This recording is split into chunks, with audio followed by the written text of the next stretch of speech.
It was supposed to be the end of my story, you know? But no, someone always wants more. Master Utsuro and I are gone, for good this time. And while Yuki Maeda still lives on with my body and divine luck, the story of Akane Taira is over. You can come out now, you know? So you knew. Of course I did. I simply have one question. Ask away. Why me? It's simple. Besides Teruya and Rei, you were the only one who witnessed both killing games. And you had a very special perspective over the second one, which this video is about. It was a natural choice. Besides, I think your commentary is going to be interesting regarding some of these. Commentary? Didn't you hear? This is an analysis video of sorts. We're ranking my 10 favorite characters from the Utsuroshima killing school trip. Is that so? Am I included? Are my former classmates included? Unfortunately, no. Only characters exclusive to SDRA2's plot will be available for the picking. It's quite a shame too. You, Teruya, and Rei would likely have ranked pretty high, all things considered. Seriously? Well, yeah, but I really don't have the time to dwell on that. Just take my word for it, please. Don't have time? Are there any other housekeeping matters before we start then? Wait, why am I even going along with this? I'm asking for just a little bit of your time, Akane, and I promise it'll be worth it. Fine. I suppose it wouldn't hurt. To the folks watching this, spoiler warning is spoilery. Major story beats for the entire Danganronpa series will likely be present in this video, but with emphasis, of course, on the Another series. Let's get this started then!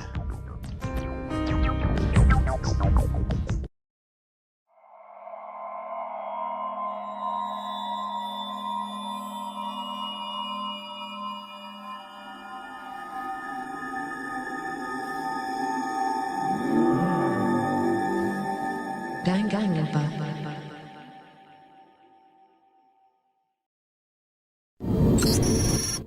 So, let's start things off pretty simple.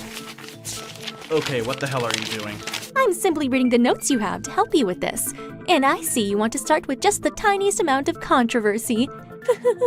Now this is interesting. I'm glad I decided to stick around. Roll number 10. 大丈夫。もちろん、気をつけてね。調子が悪いみたいね。Alright.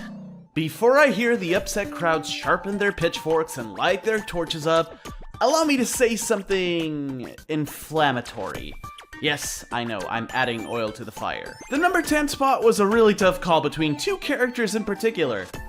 One was Kokomitsume, and the other was Nikkei Yomiuri. Yes, I know. Really, between the two of them, you should have just given up. You couldn't win. You say that, but there's a reason Kokoro's on this list while Nikkei isn't. But I'll start at the... well, at the start. Kokomitsume, ladies and gentlemen.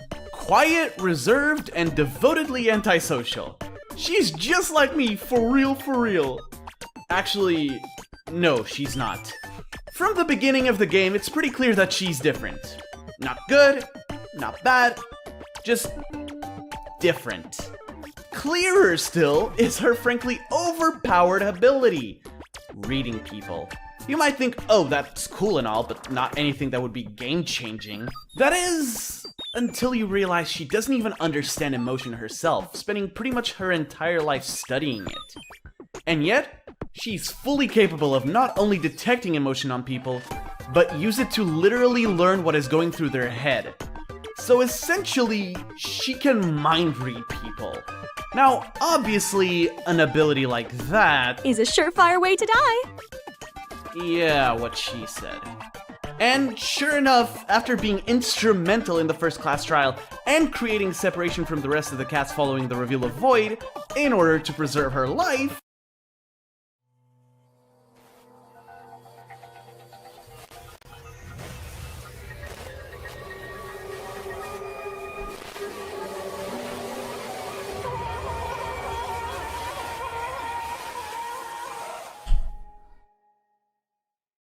it just wasn't enough. Besides being unreasonably brutal, one would think her death would mean the end of Kokoro's importance in the game. But... Shall I play it, or do you want to? I got this, Akane.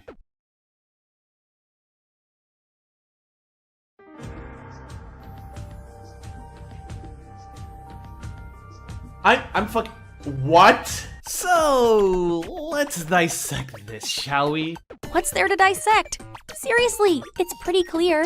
You're just going to try and justify why you think it doesn't totally kill her character. God damn it. Yes, Kokoro is at least partially responsible for the entire fucking game. She's one of the many masterminds of this game. But you know what's ironic? That's precisely what makes her steal Nikkei's spot on this list. Allow me to explain as I shift gears to the Ultimate Journalist for a bit. Chapter 4 was supposed to be Nikkei's chapter, for all intents and purposes. But was it really? I mean, think about it. Sure, his reveal as a Void member was really impactful, and he guided most of the chapter, making it his. But let's count something, shall we? Mikato, Teruya, Sora, Kinji, and Yuki. 5. That's the number of characters that outshone Nikkei in his own chapter. You might argue about Yuki, but you cannot deny the other 4 are clear contenders for MVP, even if Nikkei was the driving force of the chapter. Kokoro had the pleasure of not only shining in the chapter she died in, but also be integral to the goddamn plot of the whole game, which I'm only now coming to terms with as well. Nikkei also did. So I guess this is down to personal preference. Oops. Anyways, yes, I know, she's not exactly a model citizen. Case in point, what she did to her daughter. A certain Mikako Kurokawa, I believe? Yeah, I can't defend that shit. It's super fucked up, and I won't even grace it with a mention in this video. Just know it goes far beyond what you could expect. But here's the thing. Kokoro only turned out like this because of a combination of both nature and nurture. It is my belief that, despite having an insatiable curiosity for all things emotions, the thing she really missed on having was a genuine friend like Sora or Emma. Someone she could confide in, who would support her in whatever she was doing. Her free time events exemplify this the best. She's aware she's not the best person, but she doesn't outright deny the possibility of growing and changing as soon as Sora begins to fully support her. All this to say... She could have been a better person. Remind you of someone, Akane? Yes, it does. I figured it did. So, to summarize, I don't hate Kokoro. I physically can't. And trust me, I tried. I placed her on this list because of who I know she could be, instead of who she was in reality. Still, we could have had something, Kokomitsume. And no, I refuse to say her married name. Kurokawa does not fit her. Let Mikako's surname stay in stain, please.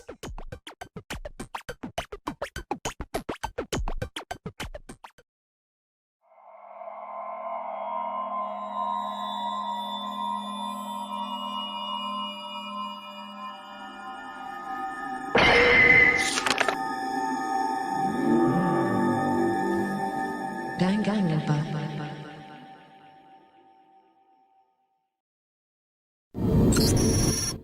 An interesting way to start, huh? You could put it that way, yes. Thankfully, the next character is a lot easier to justify. If you say so. Is that meant to imply anything? No, go right ahead.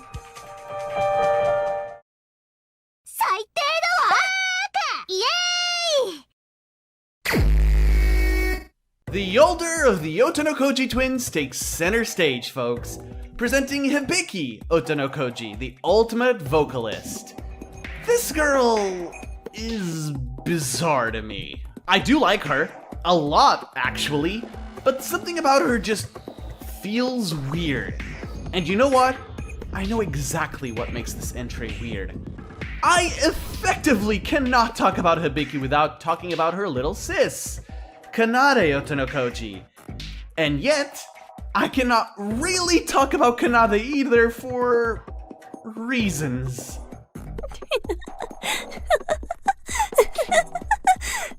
Something funny? No, not at all. Sure. In any case, because of those limitations, this entry will likely be the shortest in this video. Which must feel like a disservice to Hiiki for a lot of you, but don't worry, we'll talk about her more later. Trust me. Anyways, Hiiki. This girl, how do I put this? She's definitely out there. One minute she's happy, the other she's incredibly upset and depressed. Almost as if her mental state was not exactly all there. Nevertheless, I want to focus on the positive things for now, if you don't mind.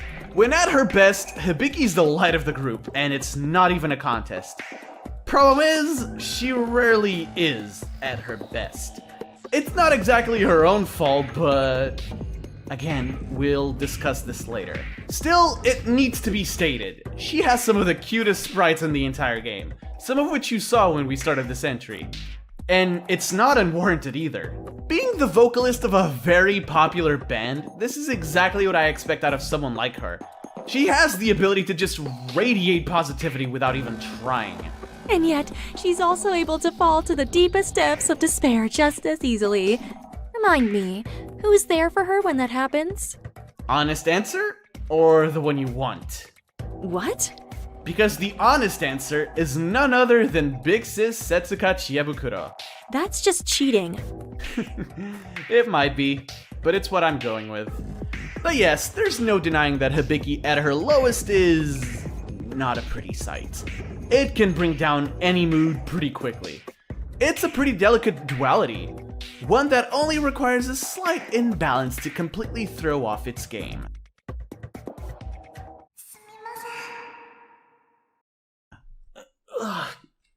Visions of the future you chose? Remember, the outcome is already decided. It's up to you to carve the path there. Yeah, I know. All this to say that Hiiki alone is incomplete.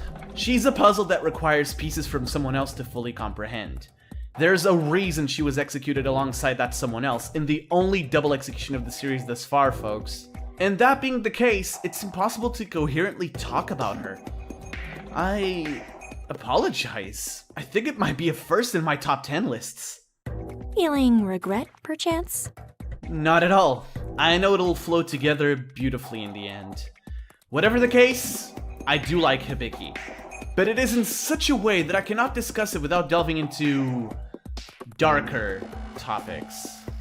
I'm really sorry about this, everyone.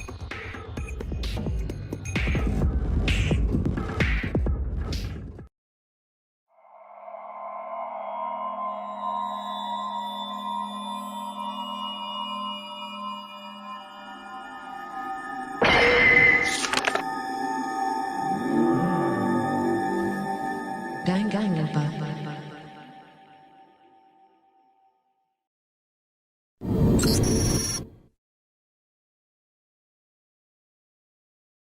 We shouldn't laugh at this one, should we? Absolutely not.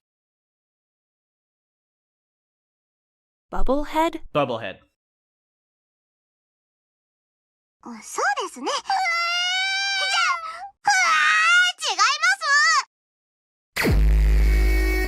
Bubblehead! Honestly, what is there to say about Iroha Nijue that hasn't been said over the last 36 episodes of one of my favorite Let's Plays to date? Adorable, cute, dumb, and absurdly selfish. God damn it, I knew it was too good to be true. Well, let's get the pleasantries out of the way. For those of you who followed my playthrough of this godforsaken game, you might remember that at one point, Iroha was my favorite character of the cast. Hell, I went so far as to call her the Kanata Inori of this game. Looking back, how did you dare call her that? Hey, sorry, alright? I didn't know better back then. Anyway, Iroha's arc through this game is something worth of study. For starters, she's a motherfucking survivor. Lineage himself has said that she's the dumbest character within the game, and possibly the entire Another series. And she survived. If there's a character that can be described as a literal roller coaster, Iroha's it, for sure. Not in terms of importance, though. She manages to remain unimportant throughout the entire story. No, her roller coaster aspect revolves around her moral compass. It's pretty easy to look at chapters 1, 2, and 3 Iroha and think, "Aw, what an adorable little painter, she's so sweet." But then, that fateful cutscene plays. I don't want to hear excuses, you useless trash. I even gave you a tidbit before the motive reveal. You probably weren't even paying attention, were you? Are you making fun of me? Answer me. Why do you think I included someone as useless as you on our team? I told you before, you're just here to fill up the numbers. You're just here for the ride, so don't worry. But even so, shouldn't you at least do what you promised to do? This plan fails, and your life is going down the drain as well. So, you're planning to go kamikaze on all of us? Wait, but it wasn't my turn originally, and I didn't even have time to discuss the plans. So how was I supposed to do anything on my own? It was his powers, for God's sake. You saw the class trial, didn't you? The outcome is already decided. You just have to have the will for it. And you're trying to make excuses when you haven't even done that much. But... Yep. Iroha Nijue, this sweet little girl, is a void. She's part of the reason why the killing game happened in the first place. And yet, not even Mikato, the leader of Void, considers her useful, simply stating that she's here to make the cast's number total at 16. The same number that the 79th class of Host Peak Academy had. In one fell swoop, her entire presence shifts from adorable painter girl to I gotta watch my back around her if I want to survive. Iroha in chapters 4 and 5 is victim to a horrible deconstruction of her character which, while very good in terms of plot progression, essentially kills off all goodwill the player could have had towards her. I mean, for fuck's sake, she tried to get Sora killed! And the only reason that she didn't die was because of plot armor. Divine look. And even after getting betrayed by Mikato at the end of the 5th class trial, Iroha only wanted to survive while keeping her own dose of divine luck alive, so that she could keep getting the recognition she wanted. So by the time chapter 6 rolls around, I'd say that 70 to 80% of the players are fed up with her. And I can't really blame them for it, to be honest. Unfortunately for me, this is a Kokoro situation in the end. I cannot bring myself to hate her. Call it bias, call it whatever you want. But her backstory, coupled with her design and adorable sprites, makes me want to care for her instead of actively despising her. Even if, by all intents and purposes, she is now a wanted fugitive and criminal. Oh yeah, her backstory. Let's just say it's pretty fucked up. A little girl who couldn't compare to her family when it came to artistic talent. A little girl who only wanted their love and recognition. A little girl who essentially sold her soul to maintain divine luck alive by any means necessary, just so that she wouldn't return to the hell that was her life before getting it. I sympathize with that. A lot, actually. Recognition is something that I struggle with, even if a little bit, so I can understand where she's coming from. Of course, it doesn't excuse how selfish she is, but it's my justification for being unable to hate her. So, are you finished gushing over Iroha? Gushing, I am not, Miss Tyra. Oh, please. Once you associated her with Kanata the first time, you couldn't get the thought out of your head. You're right, but you should know better than anyone what an honor it is to be associated with an angel like Kanata. Is that remorse you're showing, Miss Tyra? Shut up. You know exactly what I've been through. Yeah, you're right. Sorry. Anyway, the point is, Iroha's number 8 by both merit and demerit. That's all. No, really, that's all. On to number 7, please.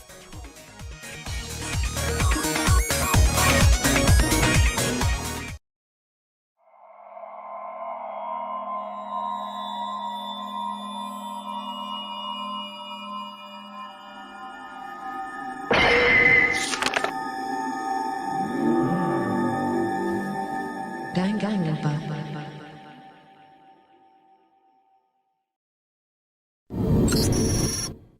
Alright, next up we have... Surprised? This low? Is that a problem? Not at all. I was just bewildered is all. Yoshi. くそ、わかんないのかい。It's ya boy, this time for real. Meet the definitive #1 candidate for the award of Deserve Better, ladies and gentlemen. Yes, pretty much any character, minus antagonists obviously, deserves that award in all honesty. But real talk? Yuki Maeda's the unluckiest bastard alive.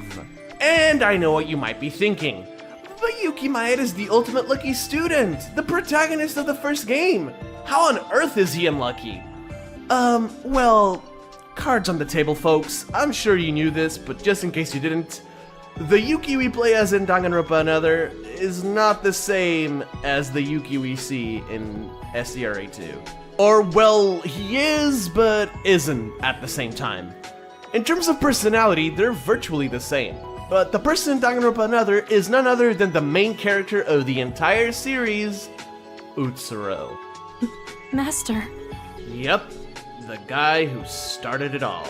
Well, to be specific, it was Junko Enoshima's influence on him that started the entire Another series, but we don't need to talk about the here, so let's not.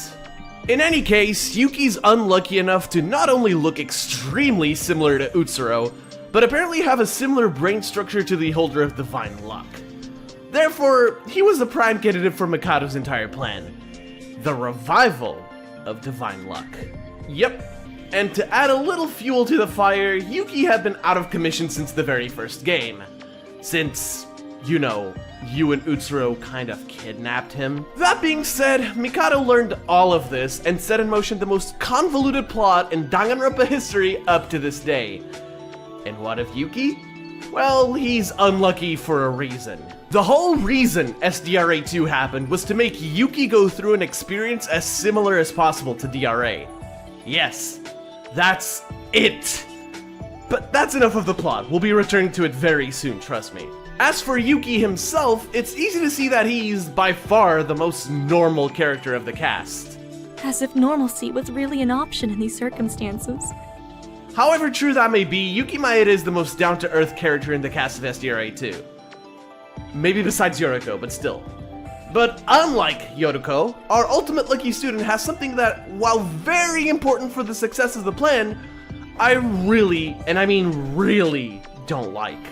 Not that I don't find it realistic. In fact, it's the most realistic part of his character.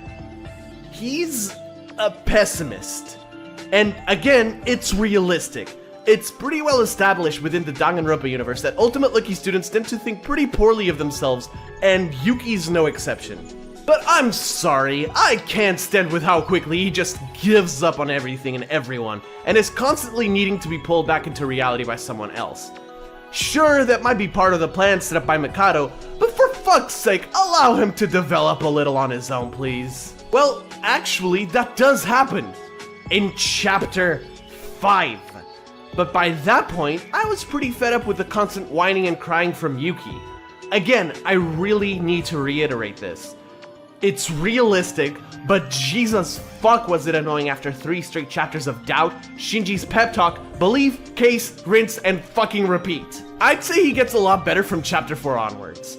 Ironically, this coincides with Utsuro's slow resurgence. Take that as you will. No, but seriously, I don't think they're both correlated. I just think that the spark he receives in both Chapters 4 and 5, while being overtaken by Utsuro, is enough to make him really interesting. Chapter 6 is a bit unkind to him, keeping him out of the game until the trial, which is a fair chunk of the chapter, but it all works out in the end. I mean, as long as you count being granted the most overpowered body in existence, alright. Nothing to add this time, Akane? Like Master Utsuro said at the end, it's not our place to speak up after what we did to him. Just nod and go along with it. Yeah, I get it. Whatever the case, Yuki Maeda solidly places himself at the same spot his Danganronpa Another counterpart does in that top 10.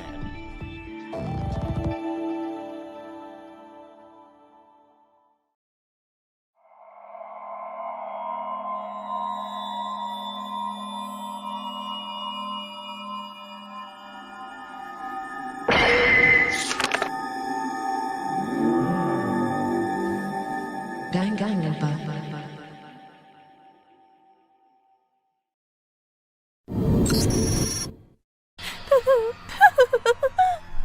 Okay, I'll bite. What's so funny? this next person? Are you trying to say something with this? What do you mean? Oh, I don't know.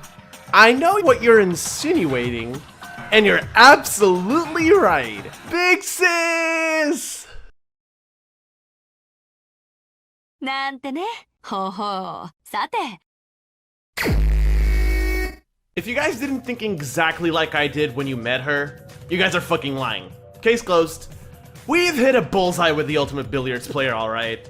It's pretty telling of a character when I was absolutely ecstatic to see them on screen whenever they showed up, isn't it? Setsuka is, alongside Shinji, one of the pillars of strength of the entire cast, and that's without exaggeration. She just oozes cool whenever she shows up, and that's pretty... well, that's pretty cool. No, but in all seriousness, it was pretty obvious I'd enjoy Setsuka's character from the moment her introduction started in the prologue. There was a time where she was in my top 3, and to be fair, she could still be. This list was nothing short of hell to make. Just get to the point already. I was getting there, Akane. The reason Setsuka fell down so much isn't really her own fault, to be honest. It's more a product of her not being a survivor. Not only that, but how do I put this? Well, we need to talk about my favorite chapter in this game for that. Chapter 3. For more reasons than one, this chapter stands out in this game.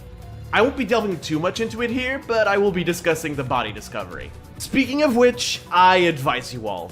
This body discovery is legitimately gross and vile. For the first time in these top 10s, I'm compelled to place a trigger warning. Seriously, if you are susceptible to feeling unwell upon seeing extreme body horror, wait until the body discovery is done, if you're watching the premiere, or skip ahead to the time on screen, please. Here goes nothing.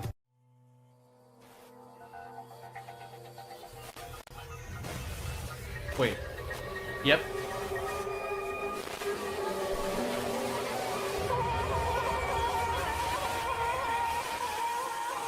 I'm fucking sorry, what? Oh, goodness. Yeah, this one went a little too far. Hell, even Mikato himself said so. So, I'm sure a lot of you know exactly what I'm going to say. Setsuka's only number 6 because she wasn't in the best part of the game. In fact, her death signals a change, the third class trial being a fantastic start to said part. It's unfortunate to say the least. And in the time that she was gone from the story, other characters stepped up and developed far beyond what I expected to see. Of course, her death was also a product of plot, aka divine luck.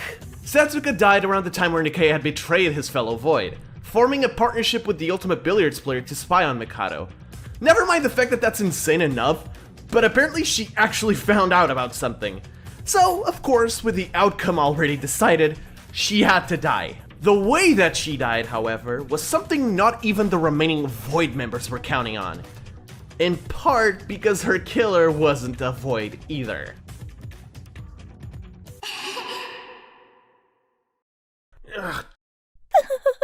Surely you realized you're digging your own grave.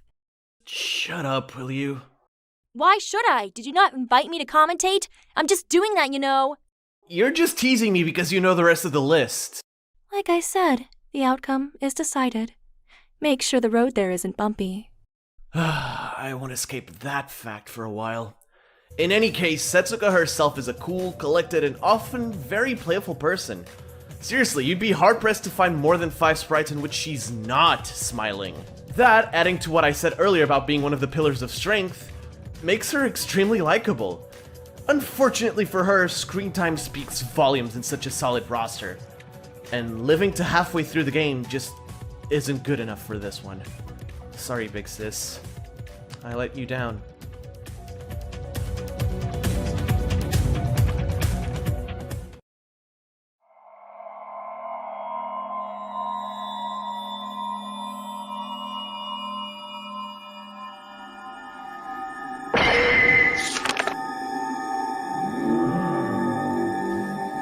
Danganronpa.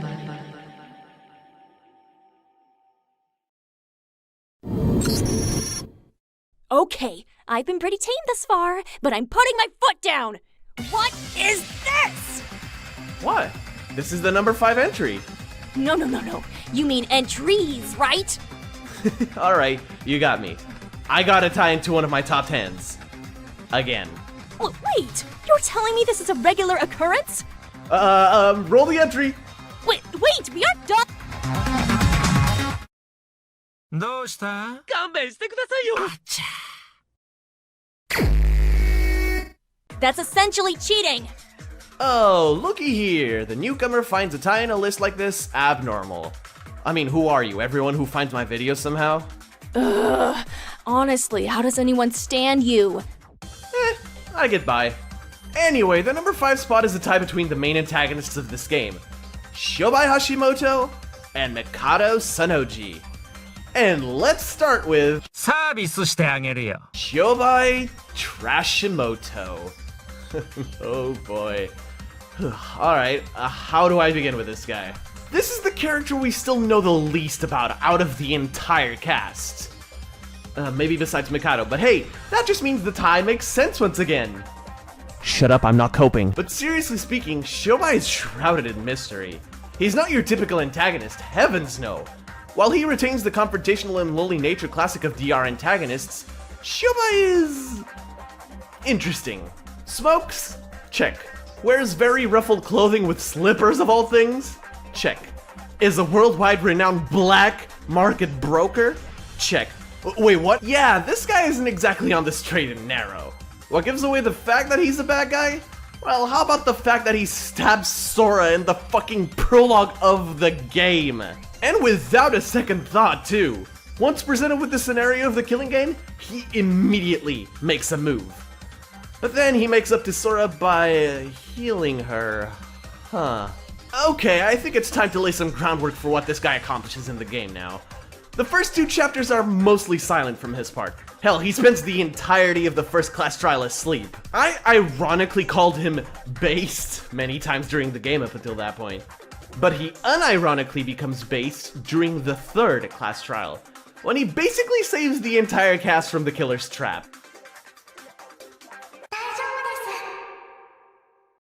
God damn it, can I not even talk about it without suffering those horrific visions?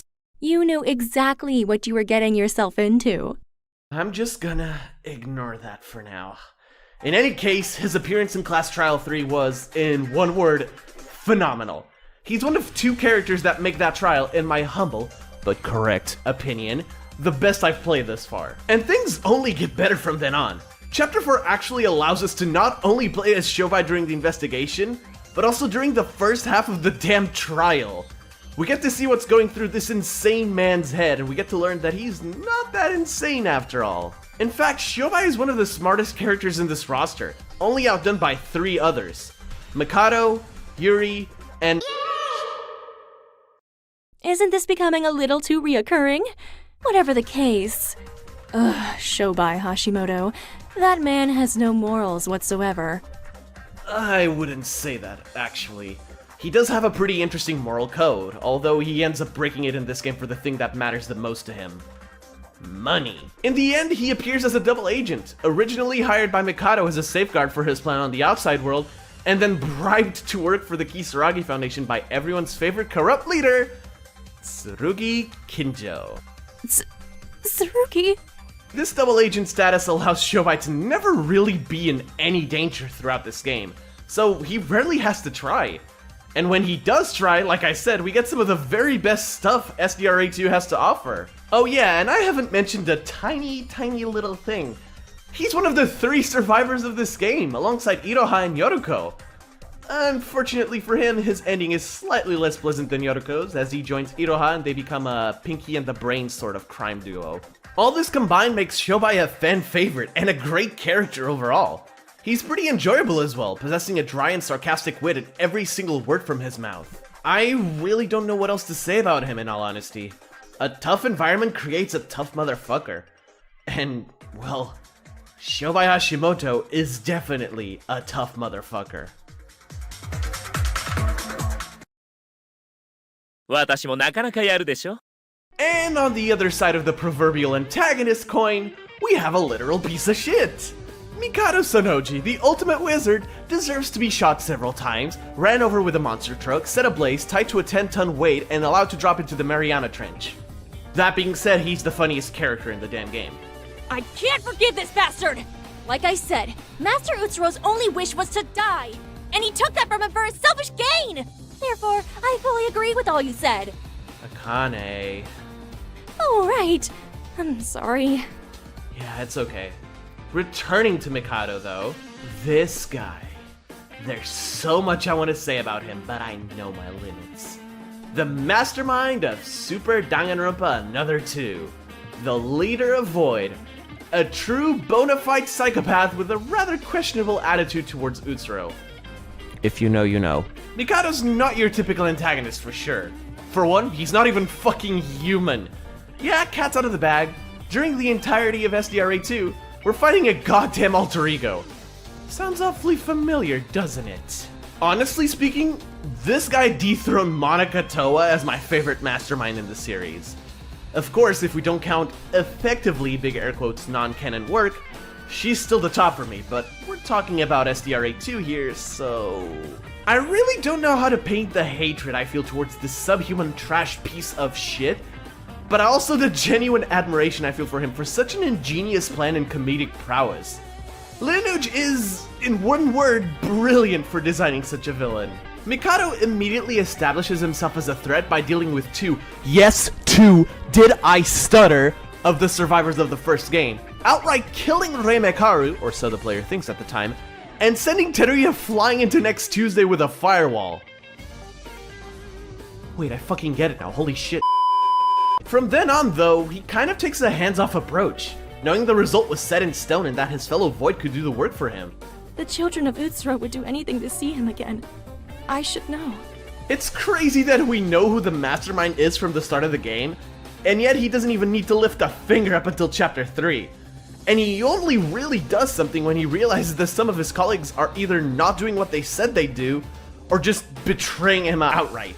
Then again, when he does take the reins of the killing game, in Chapter 5, he quickly shows us what a real mastermind can do. So let's list some of his feats, shall we?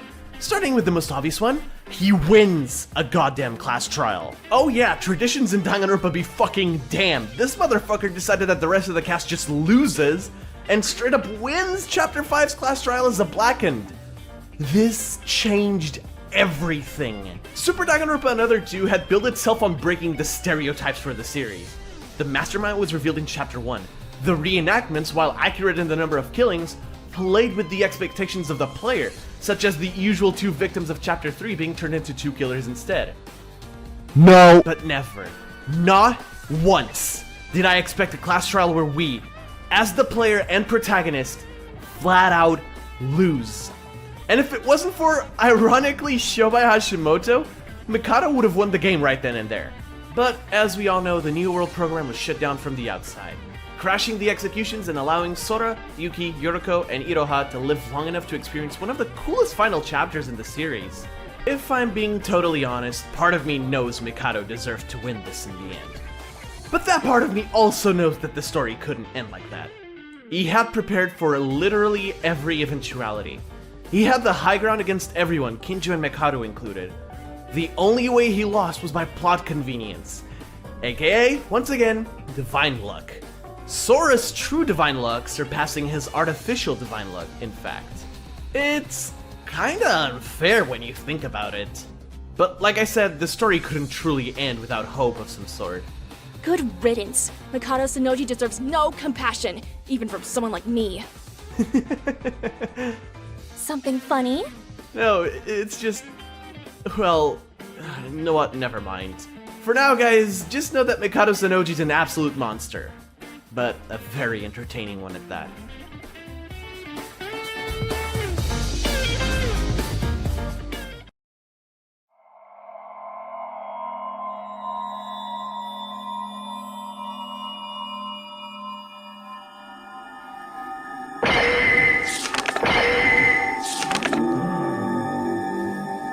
Danganronpa.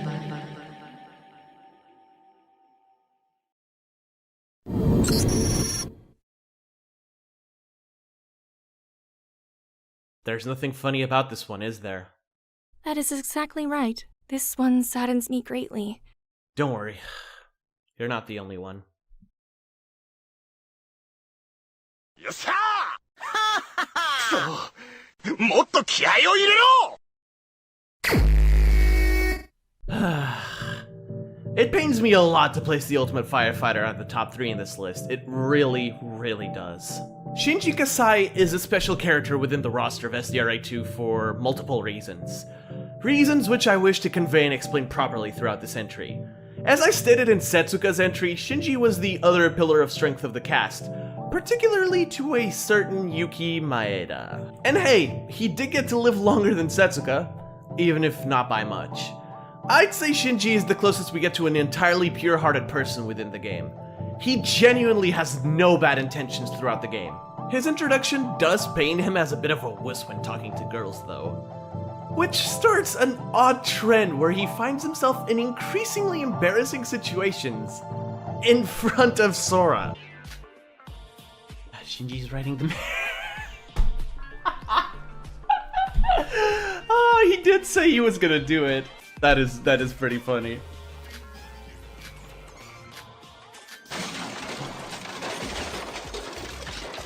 Oh, he did. What the fuck happened? Did the merry-go-round just collapse? What?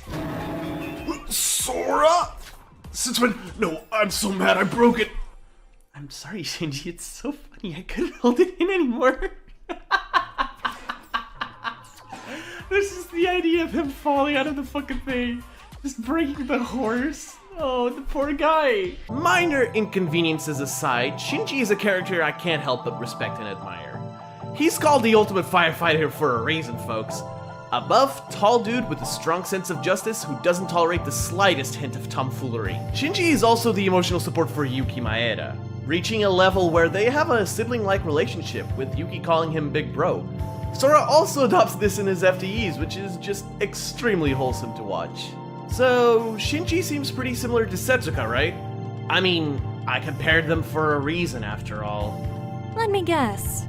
Screen time. The fact that Shinji survives all the way to Chapter 4 gives him time to have a lot of great moments.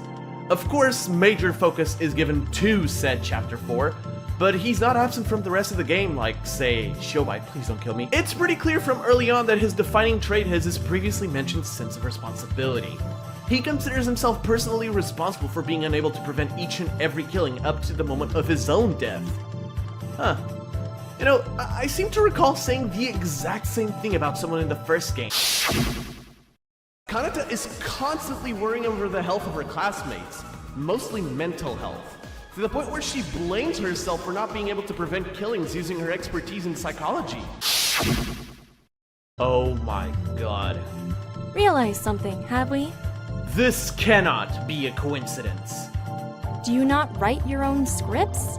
Well, perhaps I did this on purpose. After all, as we learn the secrets for the SDRA 2 cast that aren't part of Void, Shinji is, first of all, revealed to be a middle-aged man in his late 50s.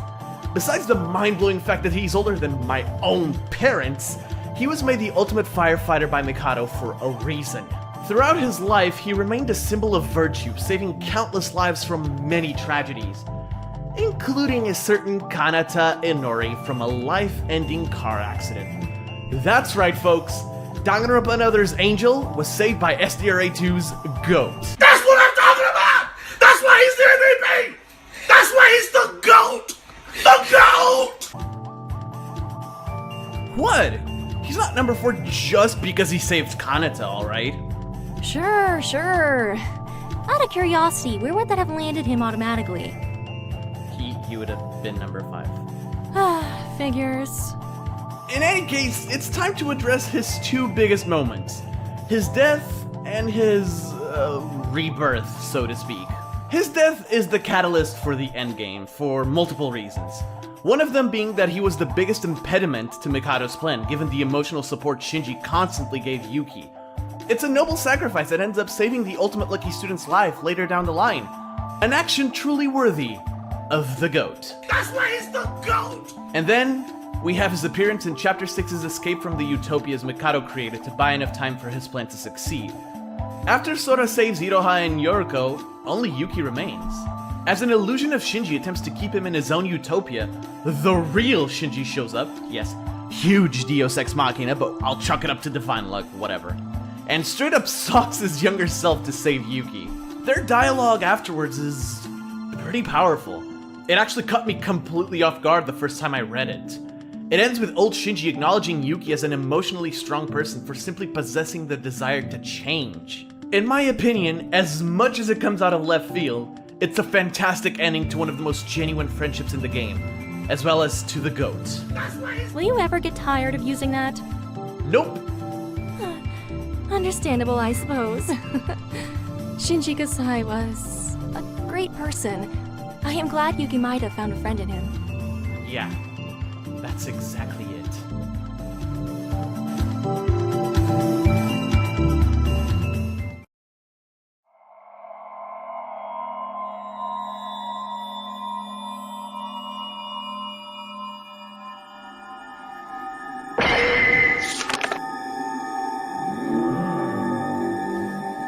Danganronpa.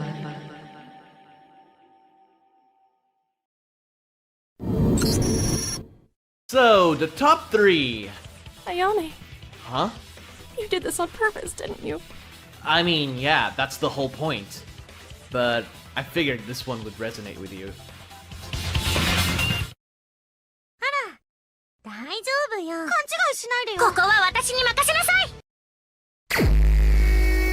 Words cannot describe how happy I am to see a character like Yotoko make her way to the top 3 of this list. A true survivor in the literal sense of the word. This is gonna be a tough one to talk about. I can imagine why. Upon meeting the ultimate hostess, it's pretty clear that she seems like a nice person. Pretty sensible, down to earth, and overall enjoyable, even if she does display tsundere tendencies from early on. Yeah, what is it this time? Face it, will you?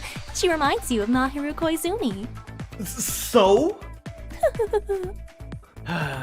Yeah, I wouldn't be able to avoid this for the entirety of Yotoko's entry, so might as well get it out of the way now. Yes! She does remind me heavily of Mahiru. Not only that, she's also what I wanted in a version of my favorite photographer that survived all the way to the end of her story. Now, this isn't to say they're the same character. In fact, and I can't believe I'm actually going to state this out loud, Yotoko is a better overall character than Mahiru, no contest. And you know what's crazy? I'd argue that she's important from the very beginning of the game. Lineage clearly left her alive for a reason.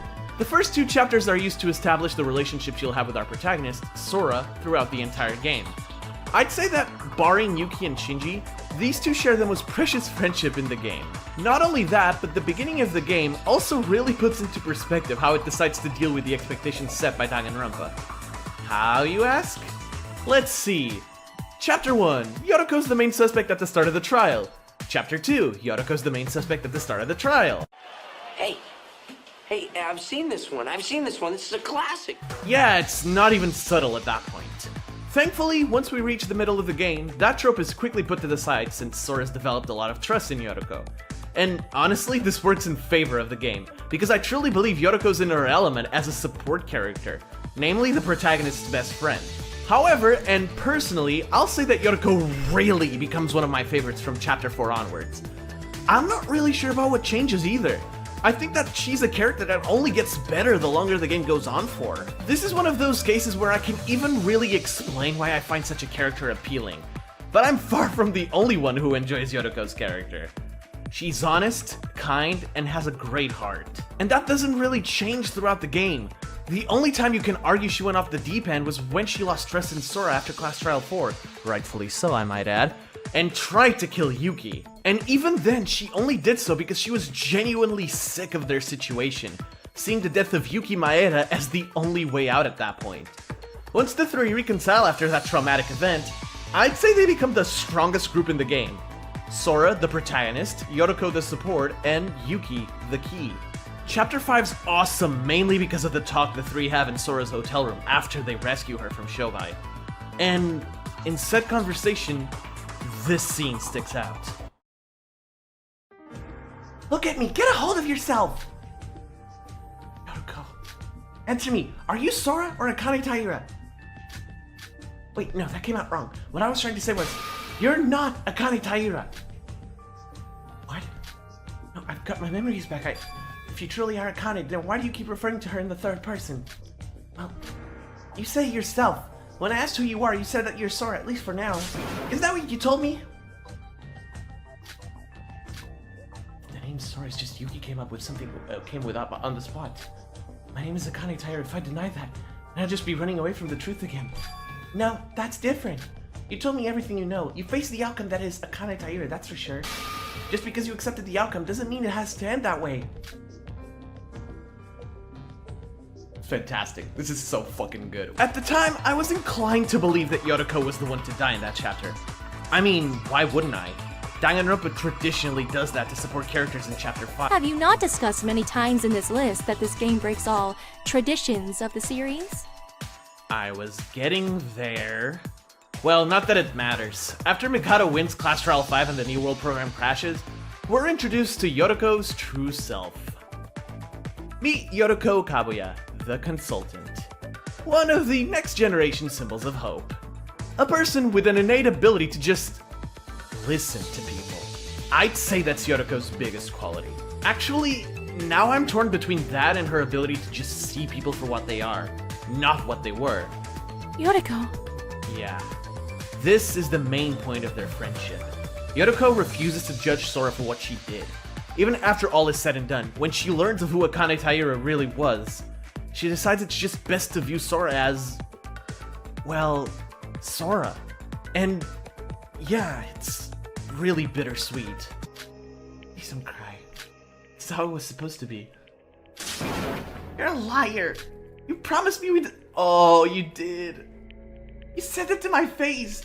For reasons, the two end up separated. Permanently. And even then, she smiles.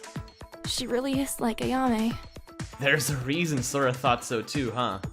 I know I've been less than the ideal co-commentator, or whatever you wish for me to be in these circumstances, but I really want you to know I appreciate you placing someone as genuinely kind and considerate as Yotoko this high. Hey, I always say that these top 10s are purely my opinion, and, well... She deserves it? Yeah, something like that. I think I've gone on long enough. There are still 2 more entries before we're done. So, I'll end this one by saying this. Yotoko, thank you for always being there for us.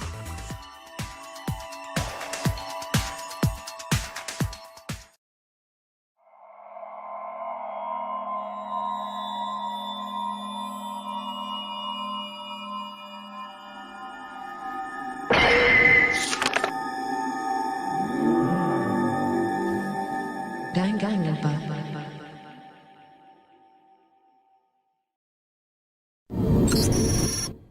Hey, your notes don't mention the number 2 spot.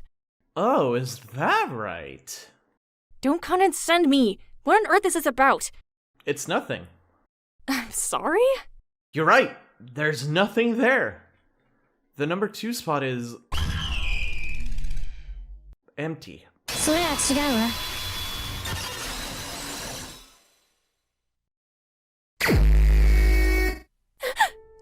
Yeah, I left it out of my notes on purpose.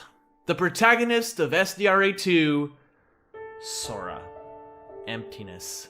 Nothingness.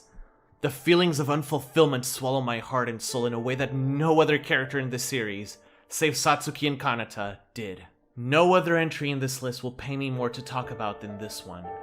And given Shinji and Setsuka were here too, it should speak a lot. Let's rewind back the clock to the beginning. Sora's introduction is bizarre, plain and simple. But throughout all of it, one word is repeated over and over again. Empty. Naturally, on a first playthrough, you'd think it's just Danganronpa being Danganronpa, leaving things vague and confusing enough to not know what's the secret behind our very clearly amnesiac protagonist. It's just Hajime Hinata all over again, right? Believe it or not, the answer is both yes and no. While it's true that the situation closely resembles Hajime's, even going so far as to make Sora a mastermind, even if from the previous game, I'd say our silver-haired protagonist is absolutely given the short end of the stick. Pleasantries out of the way for this one, guys. Sora's my favorite Danganronpa protagonist. Ever. And it's not even close. I kind of feel shitty about this because I was, and still am in a way, a hardened defender of Komaru Naegi as the best protagonist. And she still is, but only if I don't include the Another series. Still, she immediately gained my praise for just taking absolutely no bullshit from anyone.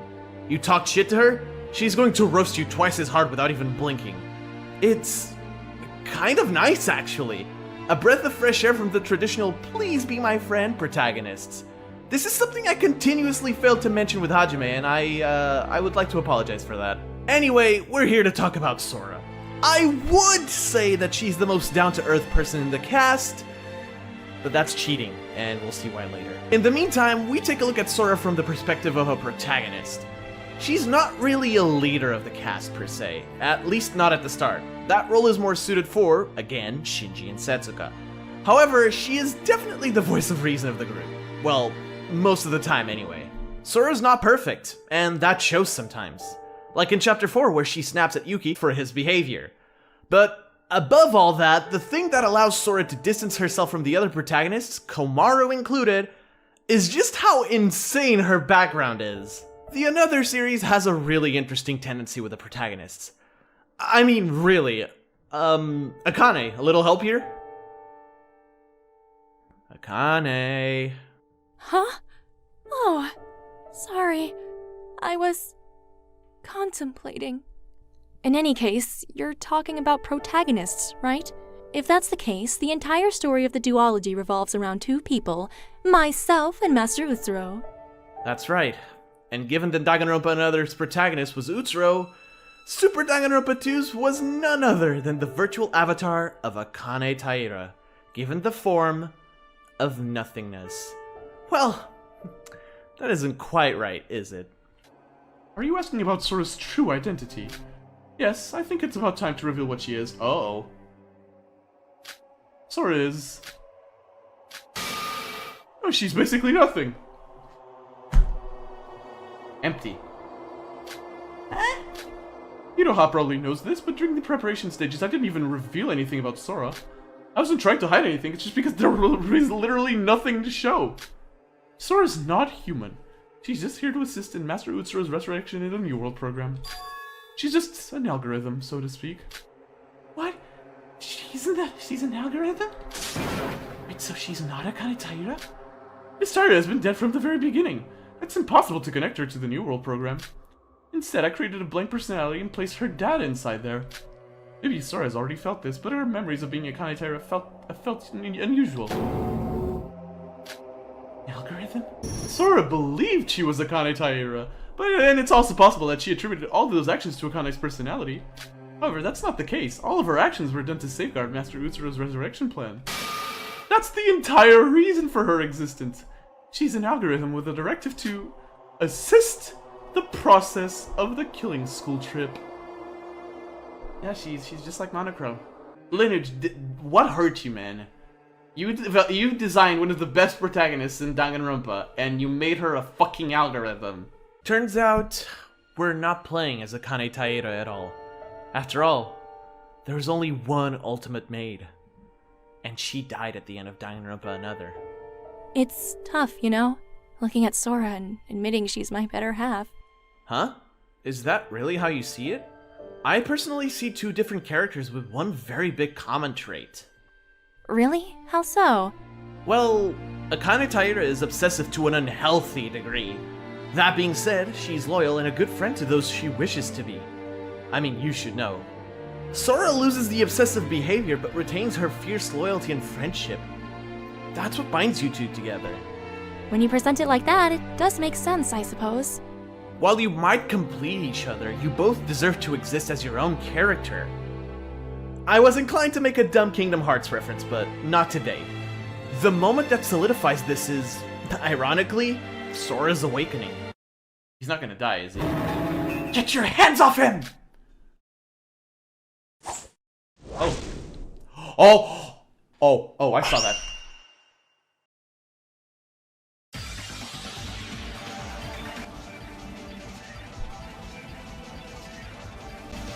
That's awesome! It's a very powerful moment in which Sora finally comes into her own, becoming her own person and cutting the chains that Mikato had ensured she was born with. She couldn't have done it without you, Akane.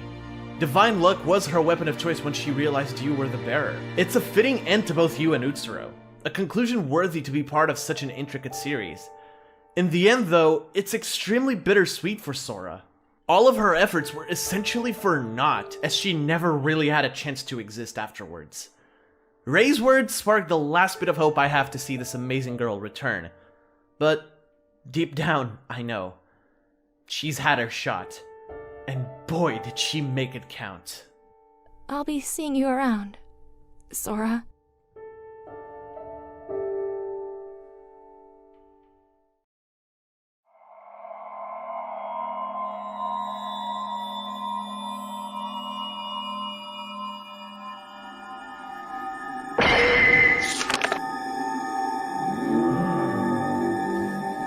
Danganronpa.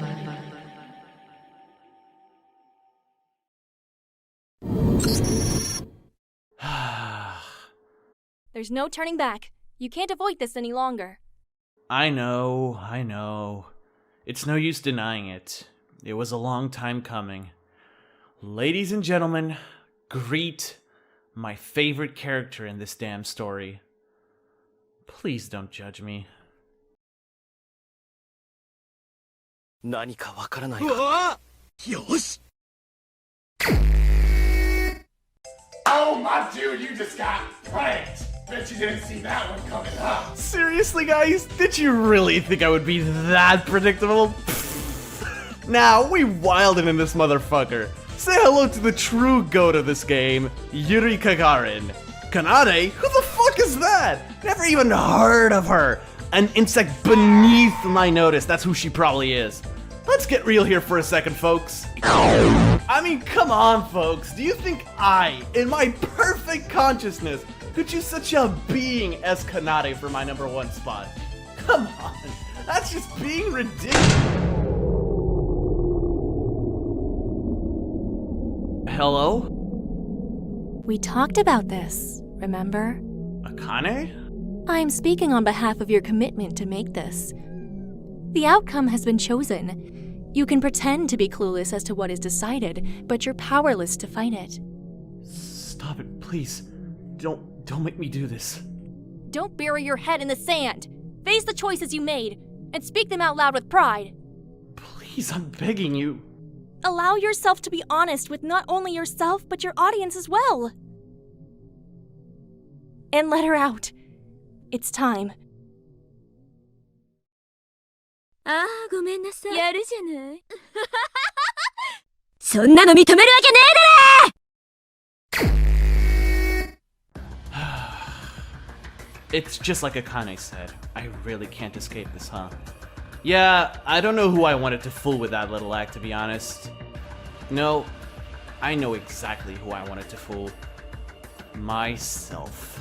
Have you guys ever noticed that in every single one of my last Danganronpa top 10s, the #1 spot usually goes to the unequivocally good people of each game? Chihiro for Danganronpa 1, Chiaki for Danganronpa 2, Kaede for Danganronpa V3, and Kanata for Danganronpa Another. It's pretty conclusive. But here's the thing. SDRA2 has no such character. Unless you count Shinji, but he's part of the Big Softies group. So, in a game that already breaks all conventions, only a character that does the same would do for my #1 spot. Ladies and gentlemen, the ultimate guitarist, Kanade Otonokoji.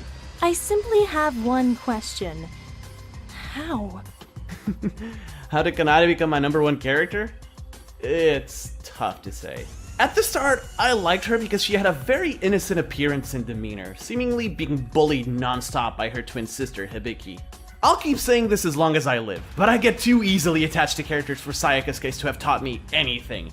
And the worst part is that I knew something was up with the twins, and yet I still took Kanade's side every damn time. I'd say that I only started to confirm my mild suspicions upon class trial 2. Those of you who watched the Let's Play might remember a small little episode I titled The Kanade Otonokoji Show featuring Sora. This marked a major paradigm shift as to how I looked at Kanade. When she took complete control over the proceedings, I was absolutely stunned, to say the least. But As time went on, I found myself getting more and more intrigued over her. The way her sprites conveyed her now obvious superiority complex, backed up by the fact that, no joke, she's the smartest character in this cast, made me both very intrigued and very scared of her. How little I knew back then. I must admit, not even I was aware that such a thing existed. And then we reach the apex of not only her character, but in my humble opinion, this game as a whole. Chapter 3. I believe that I briefly touched upon why this is my favorite chapter in this game when we talked about Shobai Hashimoto, but now we get to the true star of the show. This will also give me the opportunity to close the book on Kanade's sister, Hibiki, since her entry was essentially an elaborate apology video over how I legit could not talk about her like I wanted without mentioning the devil that is Kanade. Wow. This really is the chance you were waiting for to close the book on a lot of stuff, huh? Who could have guessed, right? Let's start with Hibiki. Throughout the game, it's clear that she has a massive flaw. She's very easy to emotionally compromise. As in, a minor inconvenience would probably be enough to completely destroy her morale. So, what happens when you link that to a deceptively cunning and manipulative little shit that craves attention from her sister? It's disgusting. A very abusive relationship, no doubt about that. Hell, Kanade herself calls Hibiki her own fucking twin sister, her goddamn pet project. What does she mean, you, as a normal person may ask, considering this is anything but normal? Well...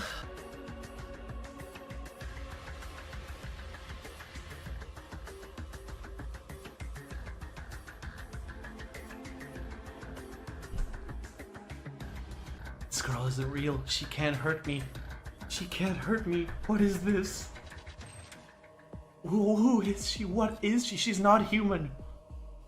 This girl is not human. She's a demon. She's a demon.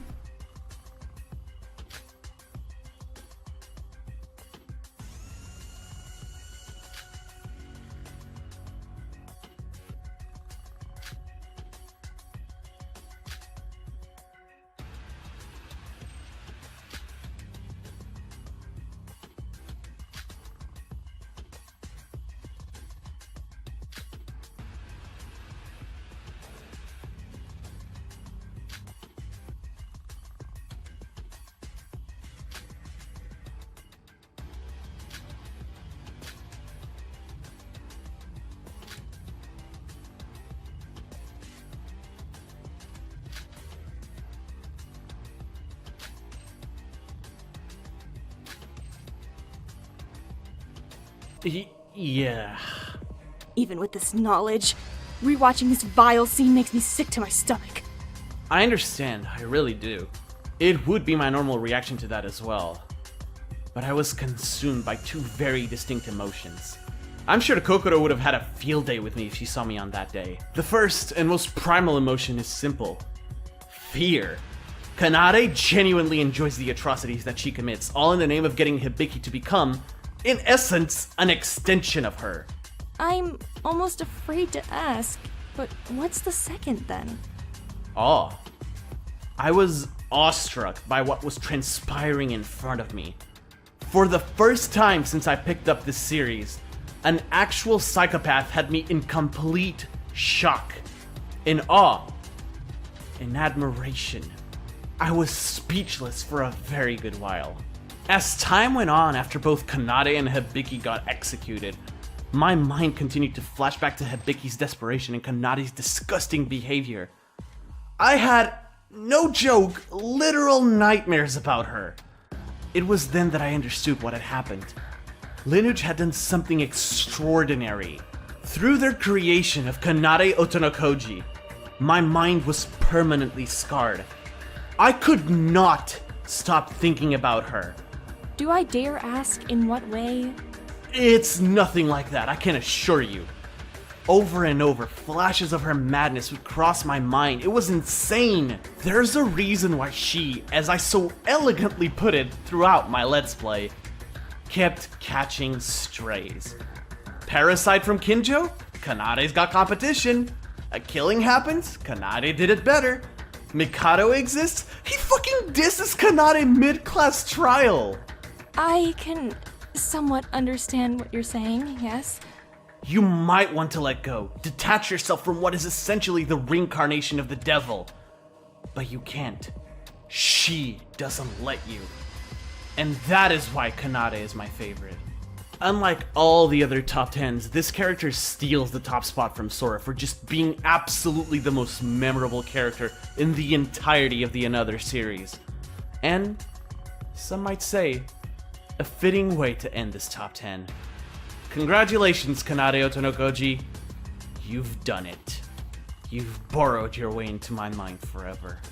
At least the world sleeps soundly knowing such a person breathes no more.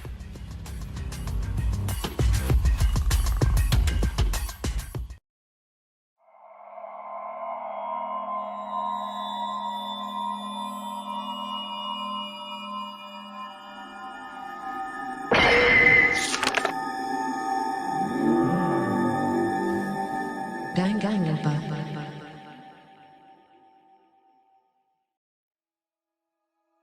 I guess this is the end at last. Indeed. It kinda makes me sad, you know. I won't be able to experience this whole series again for the first time. I don't think you should be sad.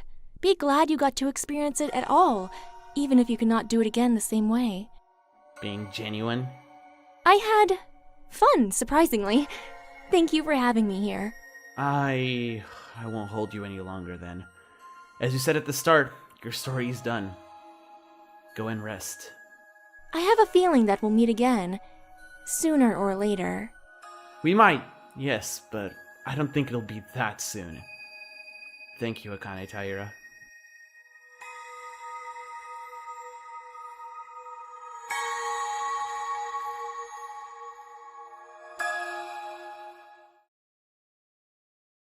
Hey guys, we've reached the end of yet another top 10. This one without a doubt the biggest I've ever worked on because I'm clinically insane. Before anything else, huge shoutouts to Zell, the voice behind Akane during this video. If you don't know her, she's also the voice of Sora for the dubbed version of Super Danganronpa Another 2. Go ahead and say a few things about yourself. Hey everyone, thanks for watching, and thanks to Ghost for having me on. If you don't know me, I'm Zell, a game developer, artist, and voice actor. I voiced in several Danganronpas, most notably Sora in Super Danganronpa Another 2. My current main project is a game called Carnival of the Past, an RPG Maker horror game inspired by similar games in the genre. If this interests you or you just want to know more about me, I'd love if you could check me out on YouTube at Zell Voices or Twitter at Hannah M. Coleman. Thanks again! Once again, huge thanks to her for agreeing to voice Akane. This idea really came to life because of it. In other things, if you guys somehow made it to the end of the video, thank you so much. And special thanks to those who were here during the premiere, as usual. It's always a blast to watch these live with you guys. Like it was made apparent during the video, SDRA 2 is my current favorite Danganronpa game so far. I said in the Danganronpa Another top 10 that I went into the Another series with an open mind, and I reiterate that I'm incredibly happy I did so. And like I said, I'm sad. I'm sad I can't play through this game blind more than once. Every reveal was worth the spoiler avoiding in the beginning. Sora is a powerful protagonist, Kanade is a psychopath, Shobai, Mikato, and Iroha are iconic. This cast is just unbelievably strong. The story is coherent and manages to fit into the canon Danganronpa lore. Overall, Lineage created a great addition to the series.